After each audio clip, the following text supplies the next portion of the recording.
പ്രിയപ്പെട്ടവരെ, go green വിത്ത് ടിവിയുടെ മറ്റൊരു വീഡിയോയിലേക്ക് ഏവർക്കും സ്വാഗതം.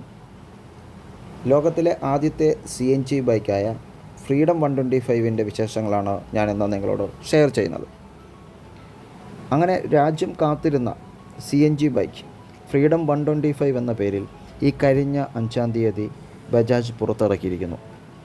പെട്രോൾ വിലവർധനവ് മൂലം പൊറുതിമുട്ടിയവരും അതേസമയം ഇലക്ട്രിക് വാഹനങ്ങളോട് അത്ര വലിയ താല്പര്യമില്ലാത്തവരും വളരെ ആകാംക്ഷയോടെ കാത്തിരുന്ന ഒരു വാഹനമാണ് ഫ്രീഡം 125. ഇതിൻ്റെ നല്ല വശങ്ങളും ചീത്ത വശങ്ങളും എന്തൊക്കെയാണെന്ന് നമുക്ക് നോക്കാം. ഇന്ത്യൻ ടൂ വീലർ വിപണിയിൽ ചരിത്രം സൃഷ്ടിക്കാൻ കഴിയുമെന്ന് വിശ്വസിക്കുന്ന ഈ വാഹനം വാങ്ങുന്നതിന് മുമ്പ് ഇതിൻ്റെ പ്രത്യേകതകൾ എന്തൊക്കെയാണെന്ന് നാം അറിഞ്ഞിരിക്കണം. ഇതൊരു ബൈഫ്യൂവൽ വാഹനമാണെന്നുള്ളതാണ് ഇതിൻ്റെ ഏറ്റവും വലിയ പ്രത്യേകത. അതായത് CNG വാഹനമെന്ന് കരുതുമ്പോൾ നാം പലപ്പോഴും ചിന്തിക്കുന്നത് CNGയിൽ മാത്രമായിരിക്കും ഇത് ഓടിക്കാൻ പറ്റൂ എന്ന്. എന്നാൽ അങ്ങനല്ല. ബജാജ് ഇതിനു മുമ്പ് ഇറക്കിയിരിക്കുന്ന എല്ലാ വാഹനങ്ങളും നോക്കിയാലും അത് CNGയിലും പെട്രോളിലും നമുക്ക് ഓടിക്കുവാൻ പറ്റും. അവരുടെ ആ ഒരു എക്സ്പീരിയൻസ് അവർ ടൂ വീലർ സെഗ്മെൻറ്റിലും അപ്ലൈ ചെയ്തിരിക്കുന്നു. ഇവിടെ ബജാജ് ഫ്രീഡം 125ലേക്ക് വരുമ്പോൾ ഇതിനുള്ളത് 2 ലിറ്റർ പെട്രോൾ ടാങ്കും 2 കിലോ സംഭരണശേഷിയുള്ള CNG ടാങ്കുമാണ്. അതായത് പെട്രോളിൽ ഉദ്ദേശം 110 കിലോമീറ്ററും CNGയിൽ 200 കിലോമീറ്ററും ഓടാൻ പറ്റുമെന്ന് ബജാജ് അവകാശപ്പെടുന്നു. അങ്ങനെ കരുതുമ്പോൾ മൊത്തം ഈ വാഹനത്തിൻ്റെ റേഞ്ച് 330 കിലോമീറ്ററാണ്. എന്ന് വെച്ചാൽ CNGയും പെട്രോളും ഫുൾ ടാങ്ക് അടിച്ചാൽ നിങ്ങൾക്ക് 330 കിലോമീറ്റർ വരെ ഈ വാഹനത്തിൽ ഓടുവാൻ സാധിക്കും. ഇപ്പോൾ 1 കിലോ CNGക്ക് ഏകദേശം 86 രൂപ വിലയാണ്. അങ്ങനെ കണക്കാക്കിയാൽ തന്നെ 1 കിലോമീറ്റർ ഓടുവാൻ 86 പൈസ മാത്രം മതിയാവും. അതുകൊണ്ട് തന്നെ ഇതേ സെഗ്മെൻറ്റിൽ വരുന്ന മറ്റു ടൂ വീലറുകളുമായി കമ്പയർ ചെയ്യുമ്പോൾ ഫ്രീഡം 125ന് 50% വരെ ഇന്ധനച്ചെലവ് കുറയ്ക്കാൻ കഴിയുന്നു. അപ്പം ഇന്ധനച്ചെലവിൽ വരുന്ന കുറവാണ് ഇതിൻ്റെ മറ്റൊരു പ്രത്യേകതയായിട്ട് നമുക്ക് കാണാൻ പറ്റുന്നത്. ഈ വാഹനം എക്കോ ഫ്രണ്ട്ലി ആണെന്നുള്ളതാണ് ഇതിൻ്റെ മറ്റൊരു സവിശേഷത. പെട്രോൾ വാഹനങ്ങളെ അപേക്ഷിച്ച് CNG വാഹനങ്ങൾ പുറന്തള്ളുന്ന കാർബണിൻ്റെ അളവ് നന്നേ കുറവാണ്. ഇവിടെ ബജാജ് അവകാശപ്പെടുന്നു 26.7% താഴെയാണ് ഫ്രീഡം 125 പുറന്തള്ളുന്ന കാർബണിൻ്റെ അളവ്. മാത്രമല്ല 85% വരെ കുറവ് മീഥൈൽ ഹൈഡ്രോ കാർബണിൻ്റെ പുറന്തള്ളലിലും 43% വരെ കുറവ് നൈട്രജൻ ഓക്സൈഡുകൾ പുറന്തള്ളുന്ന കാര്യത്തിലും ബജാജ് ഫ്രീഡം 125 പാലിക്കുന്നുവെന്നും കമ്പനി അവകാശപ്പെടുന്നു.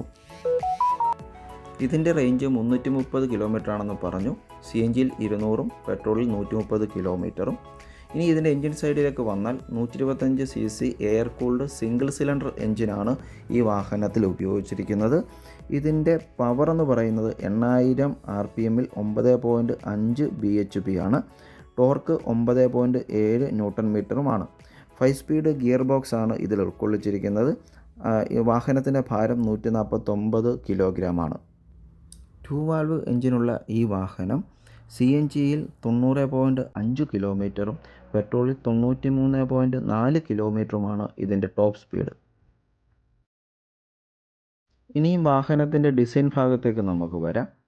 വളരെ ആകർഷണീയമായ ഡ്യുവൽ കളർ ഡിസൈനുകളാണ് ഈ വാഹനത്തിന് ബജാജ് നൽകിയിട്ടുള്ളത്.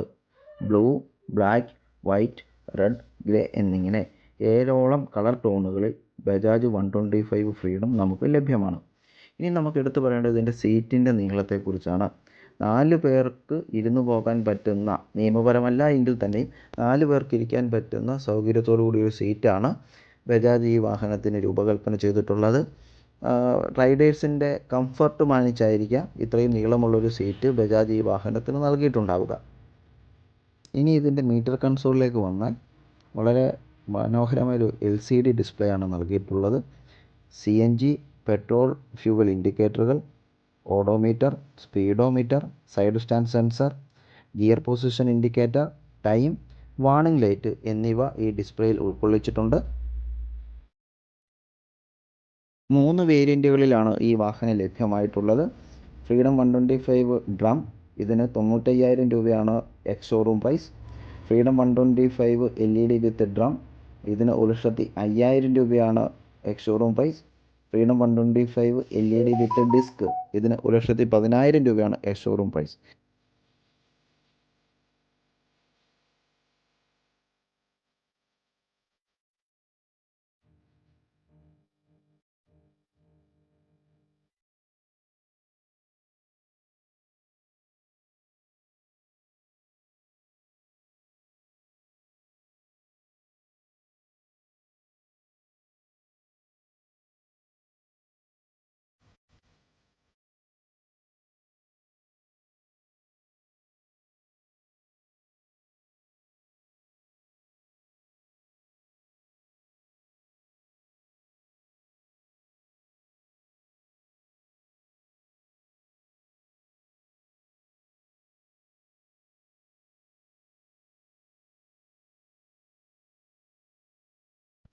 നമുക്കിനി ഈ വാഹനത്തിൻ്റെ സുരക്ഷ സംബന്ധിച്ചുള്ള ഭാഗങ്ങൾ നോക്കാം. 11ഓളം സുരക്ഷാ മാനദണ്ഡങ്ങൾ പാലിച്ചാണ് ഈ വാഹനം ഇറക്കിയിട്ടുള്ളതെന്ന് ബജാജ് അവകാശപ്പെടുന്നു. പെസ്കോ ടെസ്റ്റഡ് CNG ടാങ്കാണ് ഇതിൽ ഉപയോഗിച്ചിട്ടുള്ളത്. മാത്രമല്ല CNG ടാങ്കിൻ്റെ സുരക്ഷിതത്വവുമായി ബന്ധപ്പെട്ട് 2 വീഡിയോകൾ ബജാജ് ലഭ്യമാക്കിയിട്ടുണ്ട്. ഒന്നൊരു ഫ്രണ്ടൽ കൊളീഷൻ ടെസ്റ്റിൻ്റെ വീഡിയോ ആണ്. 1.5 ടൺ ഭാരമുള്ള ഒരു വസ്തുവുമായി ഈ വാഹനം കൂട്ടിയിടിക്കുന്നൊരു വീഡിയോയും, അതേസമയം 10 ടൺ ഭാരമുള്ള ട്രക്ക് ഈ വാഹനത്തിലൂടെ കയറി ഇറങ്ങുന്നൊരു വീഡിയോയും നമുക്ക് യൂട്യൂബിൽ ലഭ്യമാണ്. അപ്പോൾ അതിൽ നമുക്ക് മനസ്സിലാക്കാൻ പറ്റുന്നത് ഒരു കാരണവശാലും അപകടങ്ങൾ ഉണ്ടായാൽ ഇതിൻ്റെ CNG ടാങ്കിന് പൊസിഷനിൽ മാറ്റം ഉണ്ടാവില്ല എന്നുള്ളതാണ്. മാത്രമല്ല CNG ലീക്കേജും അവിടെ സംഭവിക്കുന്നില്ല എന്ന് ബജാജ് അവകാശപ്പെടുന്നു. പിന്നെ നമ്മുടെ മറ്റൊരു സംശയമാണ് CNG എന്നുള്ള ഇന്ധനത്തെക്കുറിച്ച്. പലരും CNG LPGയുമായി കമ്പയർ ചെയ്തിട്ടാണ് അങ്ങനൊരു സംശയം പറയുന്നത്. അതായത് CNG അപകട സാധ്യതയുള്ളൊരു ഇന്ധനമാണോ? എന്നാൽ പെട്രോളുമായി കമ്പയർ ചെയ്യുമ്പോൾ പെട്രോൾ വാഹനങ്ങളെ അപേക്ഷിച്ച് വളരെ ചെറിയ അപകട സാധ്യത മാത്രമേ CNG വാഹനങ്ങൾക്കുള്ളൂ. അതായത് പെട്രോൾ വാഹനങ്ങളെക്കാൾ ഏറെ സുരക്ഷിതമാണ് CNG വാഹനങ്ങളെന്നർത്ഥം. 125cc സെഗ്മെൻറ്റിൽ മറ്റൊരു വാഹന നിർമ്മാതാക്കളും ഉൾക്കൊള്ളിക്കാത്ത പല ഫീച്ചറുകളും ഈ വാഹനത്തിൽ ബജാജ് ഉൾക്കൊള്ളിച്ചിട്ടുണ്ട്. വളരെ മികച്ചൊരു സസ്പെൻഷൻ നൽകിയിട്ടുണ്ട്. എക്സ്പോസ്ഡ് ട്രെല്ലിസ് ഫ്രെയിമാണ് ഈ വാഹനത്തിന് നൽകിയിട്ടുള്ളത്. 17 inch front wheel, 16 inch rear wheel, വീതിയേറിയ handle bar, LED headlight, bluetooth connectivity, USB port എന്നിങ്ങനെ ഇത്തരത്തിലുള്ള മികച്ച ഫീച്ചറുകൾ ഉൾക്കൊള്ളിക്കുവാൻ ബജാജ് മറന്നിട്ടില്ല. എന്തുതന്നെയാണെങ്കിലും വളരെയധികം പ്രതീക്ഷയോടുകൂടിയാണ് വാഹന ലോകം ഈ വാഹനത്തെ നോക്കിക്കാണുന്നത്. പ്രതീക്ഷിക്കുന്ന പോലെ ഒരു വൻ വിജയമായി ഈ വാഹനം മാറട്ടെ എന്ന് നമുക്ക് പ്രാർത്ഥിക്കാം, ആഗ്രഹിക്കാം. മാത്രമല്ല നിങ്ങൾക്ക് ബജാജിൻ്റെ വെബ്സൈറ്റിലൂടെയും അടുത്തുള്ള ഡീലർഷിപ്പിലൂടെയും നിങ്ങൾക്ക് ഈ വാഹനം ബുക്ക് ചെയ്യാവുന്നതാണ്. മറ്റൊരു വീഡിയോയിൽ നമുക്ക് വീണ്ടും കാണാം. Thank you.